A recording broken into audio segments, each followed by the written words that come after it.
prehistoric predators.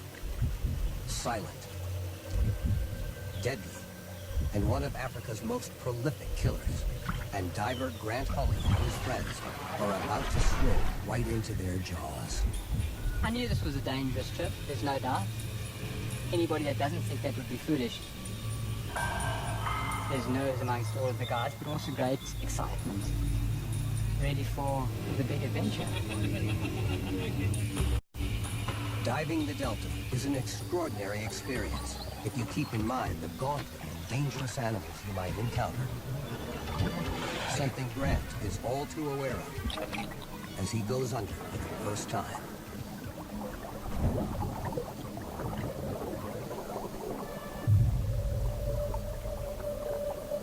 Every now and again, you're like looking, you're waiting to see something, you go into a little space, just keep pushing through, looking, seeing what we can find, nothing. Is there going to be something around this corner? Nothing. Somebody goes in front of you, it stirs up the silt, you don't know what's coming, you can't really see properly, heartbeat starts going. You would always try and make sure that somebody is close to you, you don't want to be out on your own.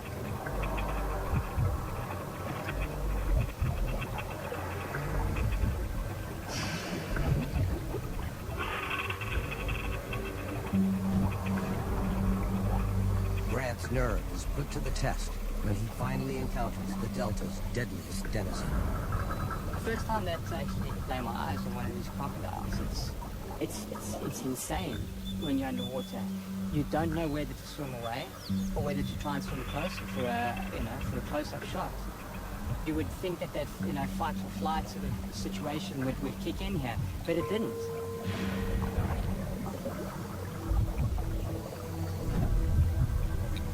But the price of this close encounter is about to get higher. We kind of thought, well, it's not so bad in the water, these crocodiles. Maybe they're not as bad as we thought they were going to be. Next minute we're here, it's like big crocodile, big crocodile. I'm scanning the water, I can't see anything. It's just muck and debris everywhere. And then my ears, obviously, even through the wetsuit, I hear this muffled sound. I race down to try and find this crocodile. So now you've got a bit of a frenzy. Everyone's kicking in sand, trying to find the crocodile, trying to find it. The next minute, oh, he comes into the left of frame. He is huge. I mean, it was the biggest crocodile that we had seen. And then I see legs. So somebody, I didn't know who it was at that stage, is standing up and drifting down into the crocodile. I turn, and this crocodile is right in my face.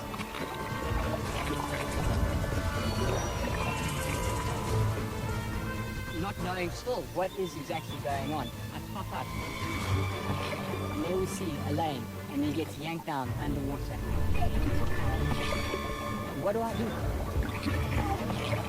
Crocodile kept trying to pull him down. Steve was there, holding this guy the whole time. I was thinking that Elaine was going to die.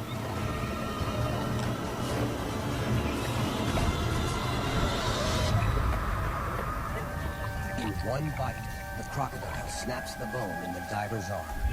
Elaine passes out.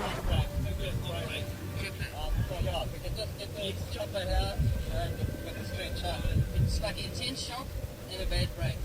Elaine is obviously, he survived and his arm is recovering. But it's a heavy lesson, heavy lesson. You actually don't realize how strong and powerful they are. We were in his space, and he did the only thing that the consolation is that no one's dead for it.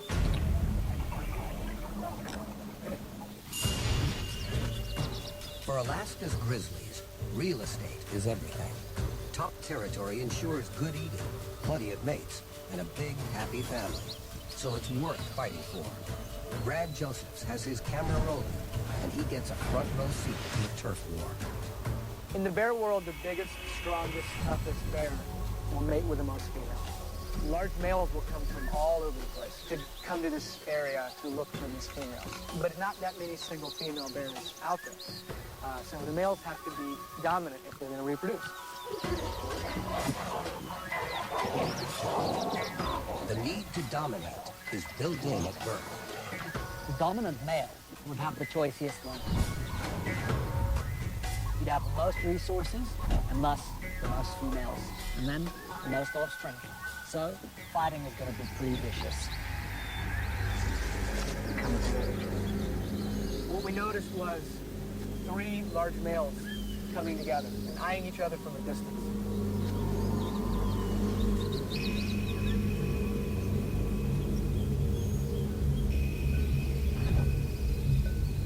The bears urinate to stake their claim, a sure sign that things are about to get nasty.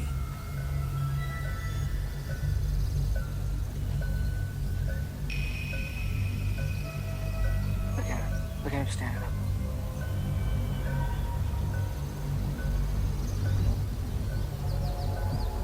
One of the large males looked at the other 2, realized he wasn't going to stand a chance with either one, and disappeared. Then, just instantaneously, bam, it was on.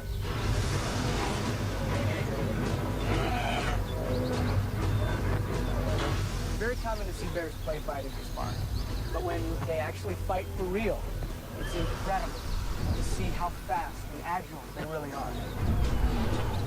It's just awesome to see. It's like the battle of the titans, the level of anger, the level of aggression. So it's a very risky situation. When you get into a fight over a female, it can be sometimes to the death. If the fight breaks out, it's normally very short in duration. They're standing up against each other, and then the submissive bear will land on the ground. In this case, they stand up and they're clashing against each other. They back off, but no one rolls on their back. The bears reach a stalemate. Neither can win, and neither will submit. Exhaustion triumphs, and both live to fight another day. We were amazingly close to something that it's actually very, very rare to see, very rare to get on film.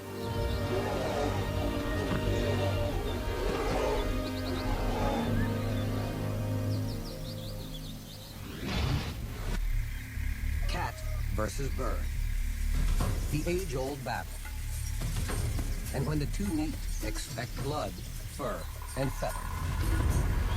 This cat and owl should be hardwired to hunt each other, but they have grown up together and share the same unlikely father. His name is Jordi, and he's from Catalonia. If you ask him if he's a bird man or a cat man, he's stumped. He loves them both. Hebra came to us as a pet in the spring of 2010. He was only a month old when he arrived. He had no real feathers and was covered in fluffy down. Todavía no tenía ni su plumaje definitivo. Fum ya nació también en primavera. Fum was also born in the spring of 2010. They are the same age.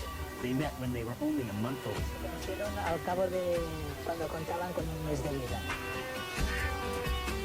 Like all siblings, Zebra and Fum compete for attention. At first, Jordi thought they would eventually catch on if they're not cut from the same cloth. But that is not the case. Fum is only happy when he is with Hebra. Feliz es cuando está con él. Fum, un gato He doesn't get on with his own kind. más con los gatos del lado oscuro. This all changes on the day that Jordi decides to give the owl his first flying lesson. Now, Fum discovers that he's vertically challenged. Life just isn't fair.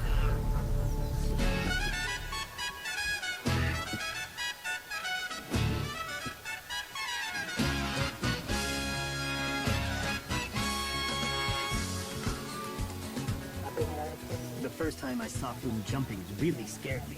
I thought he would hurt Hebra. Que podía hacerle daño, ¿no? Jordi's greatest fear is that their natural instincts would kick in. In the claws of any cat, his owl would be dead meat. But despite these deadly odds, their friendship endures.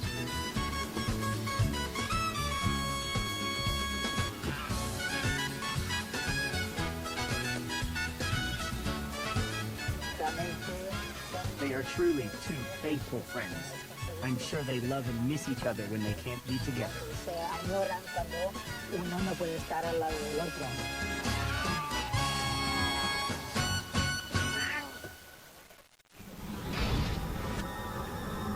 Visibility on this reef off the Mexican coast is poor. Two divers scan the depths for sharks. All of a sudden, two ferocious barracudas attack from behind. Go down there a lot because the water is beautiful, warm, gin clear. Lots of sea life, but just a great environment for diving. When Paul gets to the reef, he notices a commotion. It's a feeding frenzy. The hapless prey is being ferociously attacked from all sides. But Paul is shocked when he sees that the victim is still alive. I put my camera into video to get the action. I thought the fish was dead. But this fish defies death. Despite missing a quarter of its body, this zombie fish just keeps on swimming.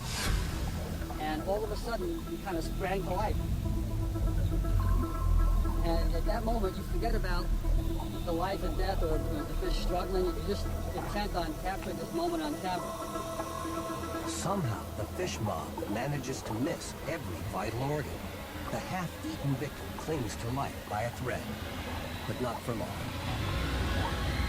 Suddenly, the fish scattered. And all of a sudden, ow! He got hit by a giant barracuda. This barracuda started twisting and twisting and twisting until he just tore the fish in half. Barracudas are voracious predators, and they rely on surprise tactics to ambush their prey. And all of a sudden, ow, a second barracuda comes right over my shoulder, takes the remaining half of the fish. Barracudas can reach speeds of up to 58 kilometers per hour. It's all over in a split second. We were like, whoa, did you see that? That was the most incredible thing you ever saw. You see the speed, you see the violence, you see the power of the attack. It's an awesome experience. We're in Patagonia, land of mythical giants and sea monsters. This one has survived for millions of years, and it's on the hunt. Gil Argyle is a cameraman, and today he's in exactly the right place at the right time. Orcas are about to display their killing methods. First they came to the shore and they patrolled the beach and they studied the prey. The prey are helpless sea lion pups. They're alone on the beach. Their parents are out feeding. They put their heads above the water and they saw what's going on, and you could see that they're planning the attack, as if they were talking to each other. Gil holds his breath as the witless sea lions splash in the surf, oblivious to the danger lurking beyond the breakers. Out of nowhere, this massive black and white submarine just launched itself like that, grabs the pup, pulls it back in the water. And I think to myself, wow, this is unbelievable. These killer whales can weigh up to 5,400 kilograms and can be difficult to help when stranded, and they could die from overheating. It certainly is very risky behavior for orcas to do this, but you'll notice that they time their arrival with the wave, so they're essentially body surfing in and then going back with the water. Orcas hunt in packs. That's why they're also sometimes called the wolves of the ocean. Everything turned quiet.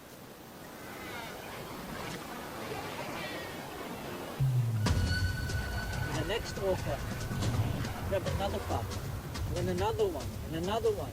It kept going all day.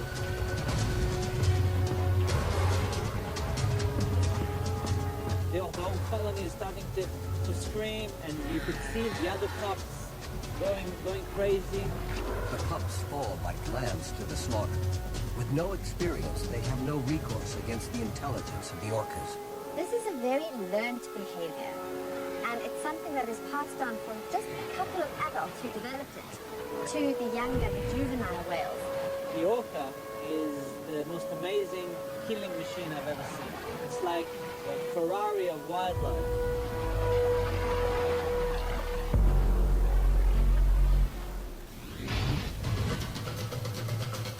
An ancient beast roams the wild hills of Greenland. Enormous, powerful, unpredictable. Its horns can be deadly to its enemies. Documentary cameraman Anders Vie learns that out here, even the pros can be caught off guard. Everybody tells us don't go too close to the animal because if it's a single male, it's very aggressive. So me and the producer, we walk out to shoot the muskox, and we find one. This muskox hanging out on probably an older bull makes it a lot more dangerous than one of the younger ones that'll be hanging around the herd. It's just grassing, and it's very quiet. And because of my camera, it's a small camera, so I have to go close to the animal to get the pictures I want. This time, he pushes the boundaries just an inch too far. Then it changes direction and it starts walking towards me instead. I think it's coming a little bit too close to me. Then when it's about 3 meters from me, I just stand up, jump, shout, and it stops. This cameraman did exactly the right thing. Had he not stood his ground and shouted at this beast, he would have been a dead man. I just pick up the camera and walk away, looking a little bit behind me a couple of times, and the bull is just standing still. As we return to the base, we tell the people what happened in the mountains, and they just say, "Oh, you are so lucky that you weren't killed." And that's the moment that I realized it was really, really dangerous.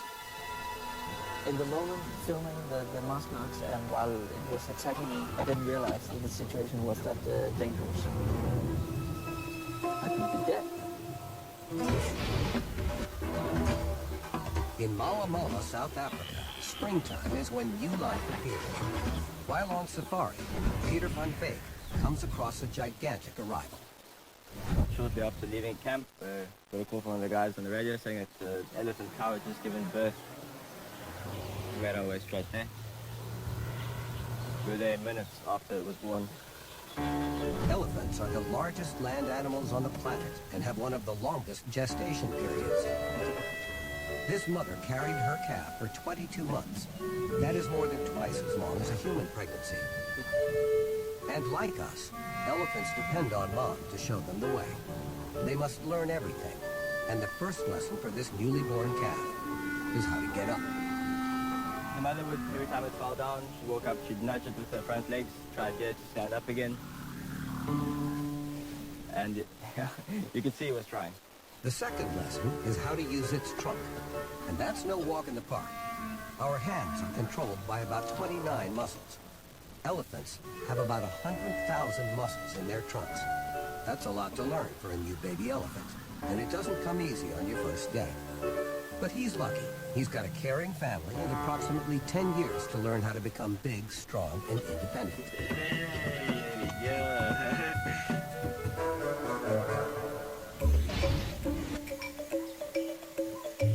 Being a grazer means you spend your days with your head down. And like this diker, you have to constantly look over your shoulder in case there are bigger predators on the prowl. These guinea fowls have the same problem. To get all the nutrients they need, they keep their eyes glued to the ground. Being in the same camp, so to speak, the diker and the guinea fowl dine at the same table. And Pierre Hugo often feeds them both. One morning, I observed the diker come to eat the pellets that I feed the guinea fowl. Sometimes the diker's diet needs to be supplemented with some extra protein. And when the body craves it, even Bambi can turn into a monster.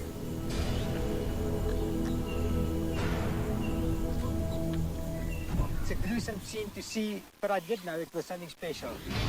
At Shamwari Game Reserve, the peaceful life of the Southern Lion Pride is about to be shaken to the core. Guide Piero Alti captures the violent ambush. The previous night the lions were in that area. So I guess they didn't see the lions yet, so we went there. I came up the hill. I was actually following fresh spoor, so I knew I was fairly close. I saw the southern male lion. At that stage, I thought it was only him, just doing a patrol. But you could see the posture. Spotted something. At first I thought this big male lion was busy hunting, but then I realized he was creeping up to the rest of the pride. Now, he was very clever because he used the wind to his advantage, creeping up very silently, and being middle of the day, they were obviously sleeping and they didn't hear him coming in at all. They were lying very flat. Fortunately, I could position myself nicely. It all happened right in front of us.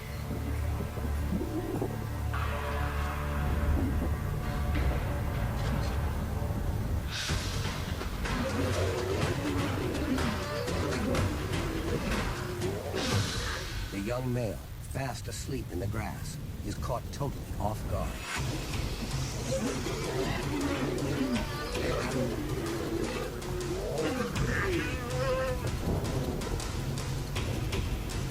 The big male completely surprised the rest of the pride, and there was immediate retaliation from the big female. Now the young males, they slink away immediately. Young male lions usually get kicked out of the pride when they reach about 2.5 years of age, and I think this male lion was chasing one of these youngsters away. Their mothers ferociously attack the big male. And they're obviously trying to defend their young. The male's mane is obviously what protects him from these gashes coming from the females. And you can just see fur flying all over the place. When young males get chased out of the pride like this, they become semi-nomadic.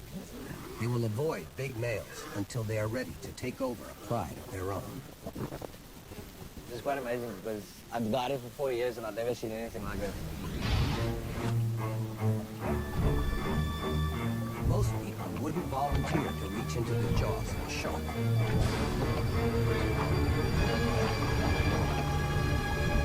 But in Port Elizabeth, South Africa, master diver Louis van Aert witnesses a distressing scene.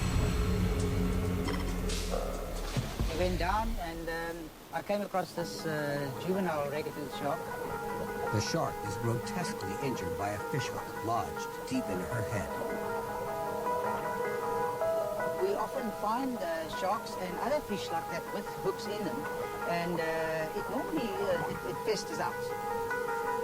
This specific one kept on coming back to me and coming really, really close, like right up to the camera.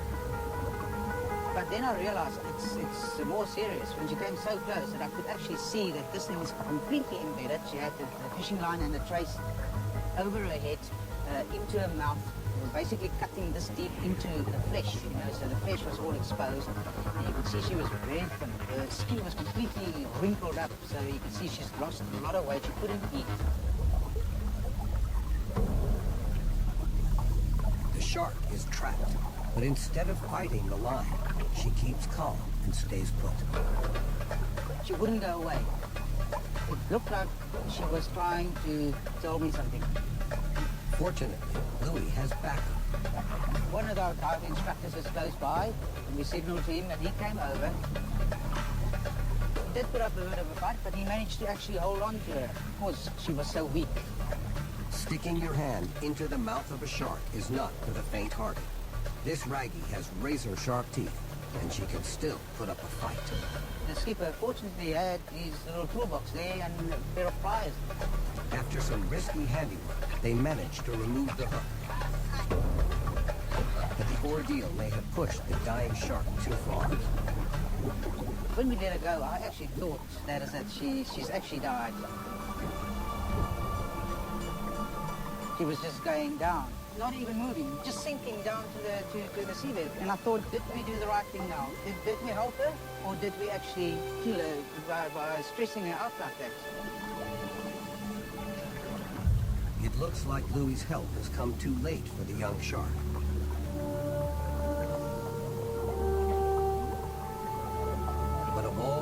fish in the sea. Sharks are the ultimate survivors. 2 weeks later, the diver saw it.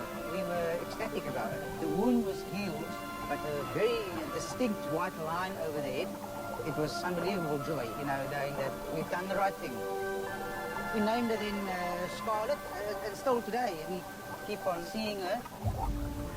If we didn't find her that day and did something, then she most probably would have died. You don't want to mess with baby warthogs. They may be small, weak, and defenseless, but they have seriously protective moms. These warty ladies are armed with lethal 25-centimeter tusks and fearsome tempers. Gray Coats watches as a leopard learns this the hard way. The male leopard had been staking out the warthog burrow since the evening before.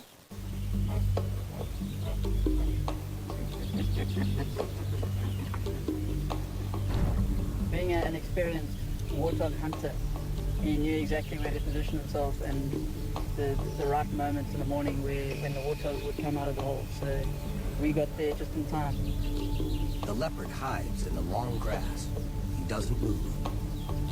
The warthogs stick their heads out now and then, but they don't see this predator as he crouches on their doorstep. One of the young warthogs seemed to get a fright, just like a blur.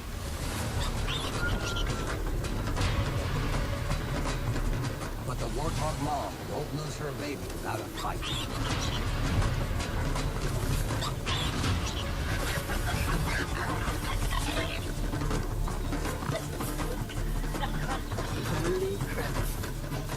And everybody in the vehicle was completely stunned. We weren't expecting her to do that.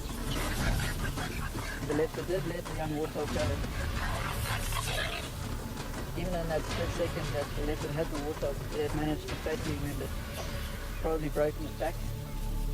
Mother warthog loses this battle.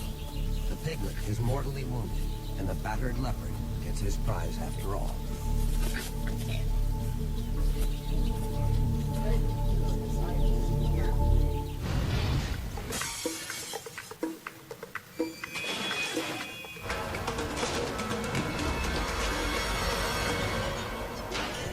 Rescued honey badger named Stoffel at South Africa's Maholohola Wildlife Rehabilitation Center has perfected the art of breaking out. No cage can hold this serial offender, and catching the fugitive is no small task. Stoffel started getting a reputation of being quite a formidable cage to deal with. The people who were intent on catching it and putting him back would risk getting bitten by Stoffel.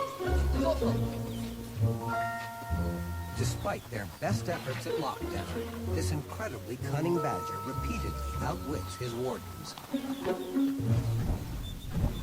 Honey badgers are built for climbing. They're incredibly light and powerful, and their sharp claws help them with grip.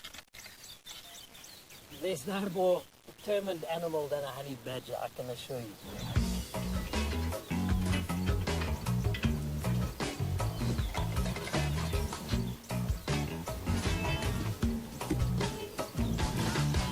One day one of the student volunteers was cleaning out Stoffel's compound and they left the rake in the compound.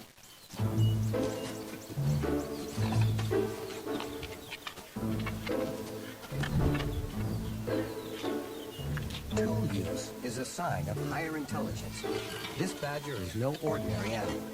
It's a criminal mastermind. If the spade was too hot, you'd drag it to the water and you would stick it in the water and you would cool it down. In the wild, honey badgers are incredibly persistent hunters.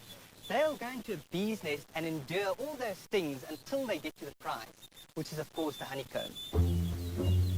Stoffel's keepers have him under maximum security, but every now and then he still manages to outsmart them. And when he does, things are about to get ugly. Cages can't keep Stoffel in, and locked doors can't keep him out.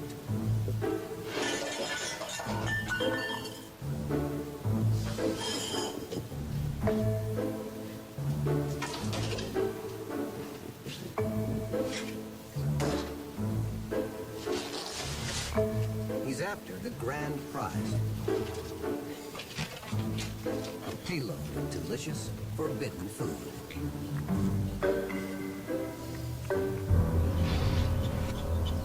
A squirrel's life hangs in the balance. Just a small baby and already facing death. I was in the Kruger Park with my family. They were sitting around and listening to the birds.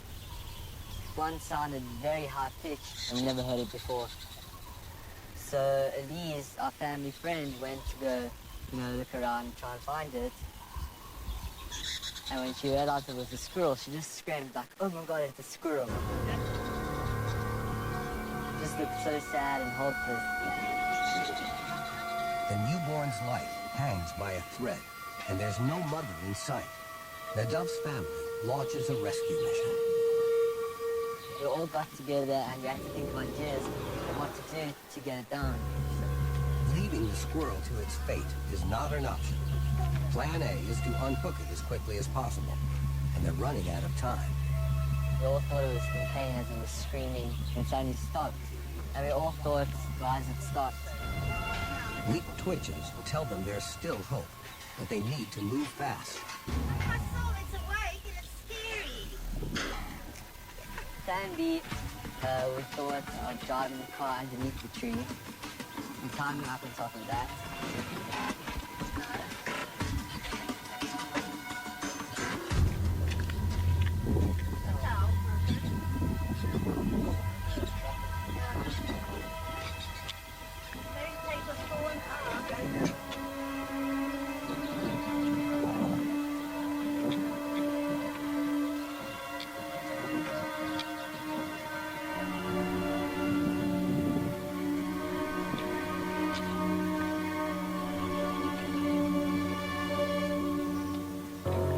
The squirrel and the Dove's dad make it down to safety. The baby squirrel is quickly checked for injuries.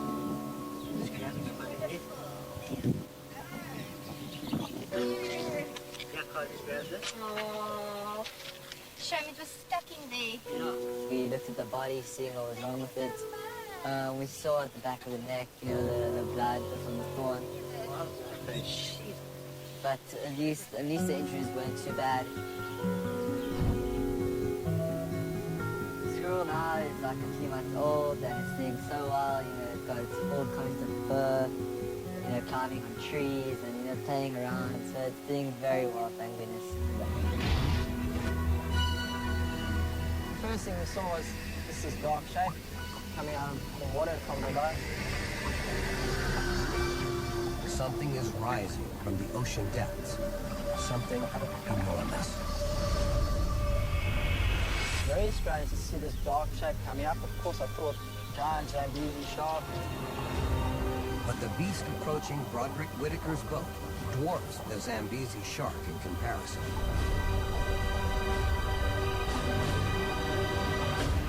It's the ocean's largest shark. It could probably swallow a man. But this is no man-eater. Broderick recognizes the beast as a whale shark, a gentle, filter-feeding giant. You actually came right up to the boat to have a look, literally sort of bump the back of the boat and have a look at us. He dives in for a better view, but below the surface, this shark is showing very odd behavior. Whale sharks specialize in feeding on microscopic plankton, but this one is muscling in on a bait ball of fish.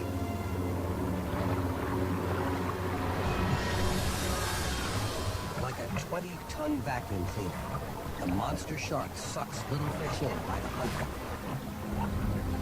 We had a plan and within quite a vacuum distance, just opened up its mouth and flared its gills.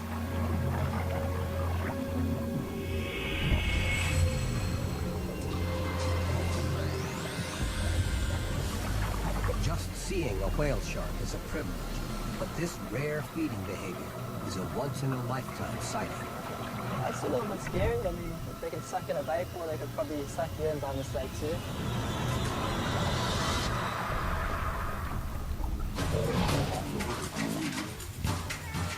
We had always talked about how We really wanted to see a kill on safari. When you go on safari, that's what you really want to see.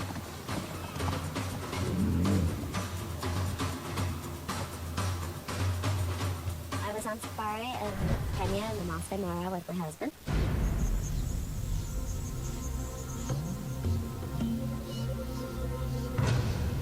We were on our morning game drive, and our guide actually spotted this male lion, and he was roaring at us kind of fiercely. And as we were sitting there, off in the distance, we saw a little bit of movement. A newly born baby buffalo is separated from the herd. The calf struggled to get up a little bit, and then he started making a little noise. At this point, the lion gets up, and that's when he sees the calf.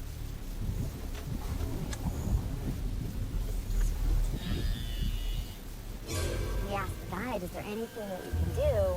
The guide just simply said, you have to let nature take its course. For the lion, this is easy pickings. And suddenly, Diana is not so sure she wants to see this. Instead, she wants to save it. Kind of felt like, oh my God, it almost seemed to happen in sort of slow motion. It's amazing to see this male actually instinctively going to stalking mode, even though the short grass doesn't cover him completely. The calf has no idea he has only seconds to live. You can see the male lion actually changing his direction. He's in a tree between him and the buffalo calf, and therefore the buffalo calf can't see him approaching.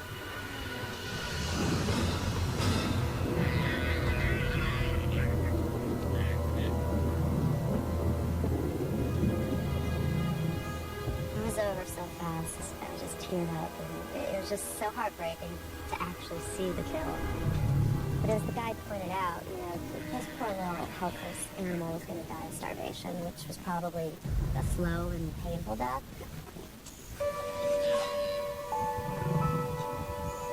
Hits Turtle Bay. Chris Jones goes out to see how the reef had weathered the storm.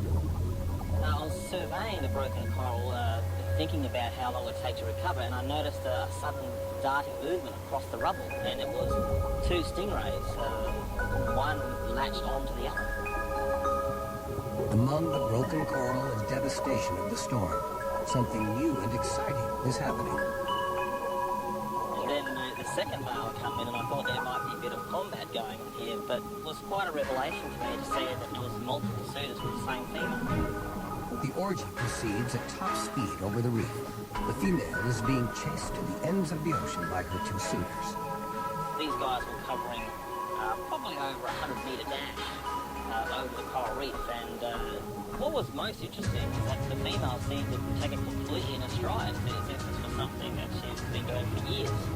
And two males swimming around her and very close to her. She just kept on cruising along at roughly the same pace most of the time. Finally, one male flips, bites into his bride, and seals the deal. He got what he came for. Yep, first in, best friend. I guess that's to be expected with love bites.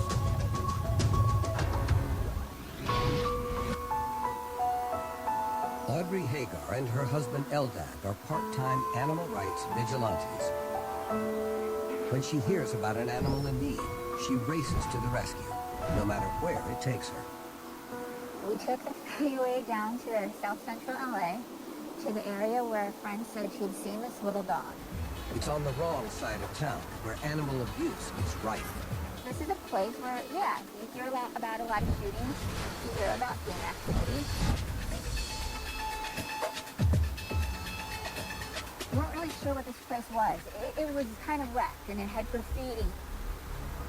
There's a hole in the gate. So Eldad went in, and he told me to be the guard in case she decided to escape. At first, there is no sign of the little dog. I saw Eldad motioning towards me, and I went to the hole of the gate, and he pointed at this heap of trash. had no idea what he was pointing at. I was like, there's nothing there. All of a sudden, I saw something move, and I saw a head just pop up.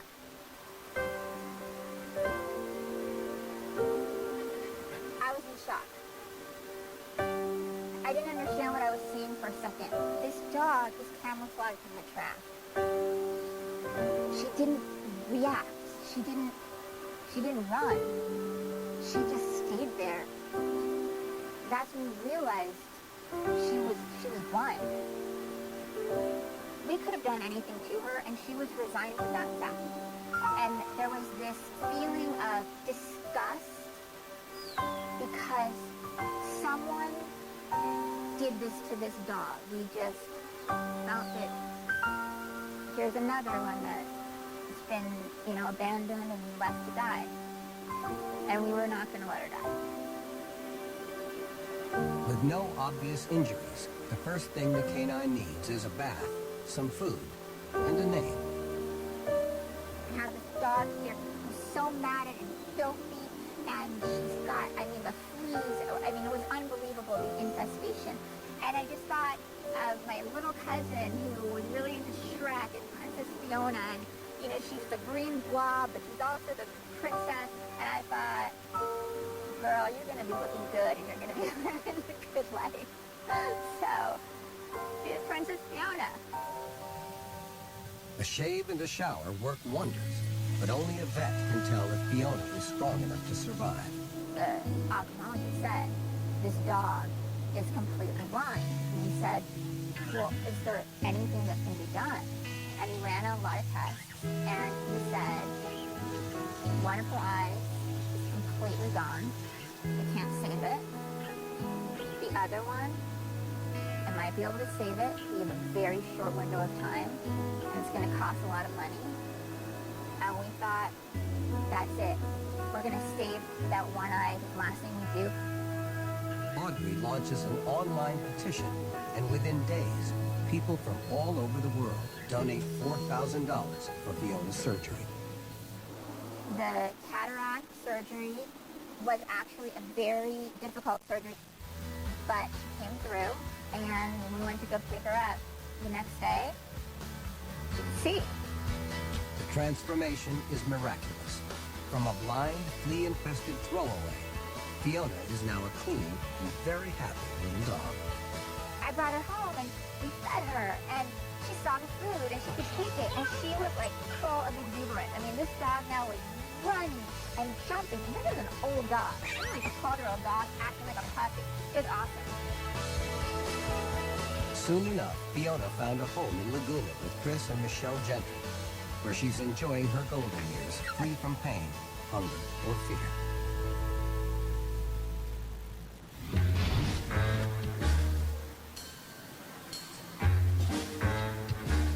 Australia's lorikeets are not drab and dull. They're full technicolor and scream, look at me, I'm gorgeous.